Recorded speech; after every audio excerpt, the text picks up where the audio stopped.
টানা ১৩ দিনের তীব্র বিমান হামলার পর হঠাৎ করেই থমকে গেল আমেরিকা। মধ্যপ্রাচ্যে যখন পুরোদমে বাজছিল যুদ্ধের দামামা, তখন একেবারে শেষ মুহূর্তে ইরানের ওপর বড় ধরনের সামরিক অভিযান স্থগিত করলেন মার্কিন প্রেসিডেন্ট ডোনাল্ড ট্রাম্প। কিন্তু কেন? বিখ্যাত সংবাদ মাধ্যম নিউ ইয়র্ক টাইমস এবং ওয়াল স্ট্রিট জার্নালের প্রতিবেদনে বেরিয়ে এসেছে এক চাঞ্চল্যকর তথ্য। আমেরিকার পিছু হটার মূল কারণ ইরান নয়, বরং খোদ পেন্টাগনের শূন্য হতে চলা অস্ত্র ভাণ্ডার।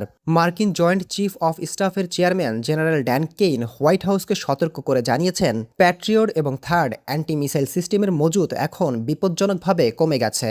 আপনি জানলে অবাক হবেন, একটিমাত্র প্যাট্রিয়ট মিসাইলের দাম প্রায় $40 লাখ বা $4 মিলিয়নেরও বেশি। প্রতিরক্ষা বিশ্লেষকদের মতে, যুদ্ধ শুরু হওয়ার পর থেকে আমেরিকা ইতোমধ্যেই ১৫০০-র বেশি প্যাট্রিয়ট মিসাইল ব্যবহার করে ফেলেছে। আর পুরো মার্কিন বাহিনীর হাতে এখন এ ধরনের ইন্টারসেপ্টর মিসাইল অবশিষ্ট আছে মাত্র ১,০০০-এরও কম। বিশেষজ্ঞরা সতর্ক করেছেন, এভাবে বিলিয়ন বিলিয়ন ডলারের আকাশ প্রতিরক্ষা ব্যবস্থা খরচ হতে থাকলে চীন বা রাশিয়ার মতো শক্তিশালী প্রতিদ্বন্দ্বীর সামনে আমেরিকা চরম ঝুঁকিতে পড়বে। অবশ্য এ ঘাটতির কথা প্রকাশ্যে মানতে নারাজ প্রেসিডেন্ট ট্রাম্প। ওয়াল স্ট্রিট জার্নালকে তিনি দম্ভ ভরে বলেছেন, আমেরিকার কাছে বিশ্বের যে কারো চেয়েও বেশি অস্ত্র রয়েছে এবং তা আমাদের প্রয়োজনের চেয়েও অনেক বেশি।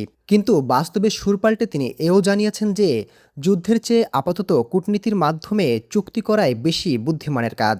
যেই পরাশক্তি সারা বিশ্বে অস্ত্রের ভয় দেখায়, আজ সেই অস্ত্রের অভাবেই তাদের থামতে হলো।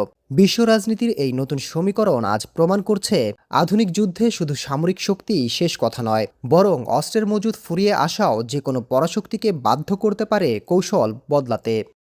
Desk report, global math.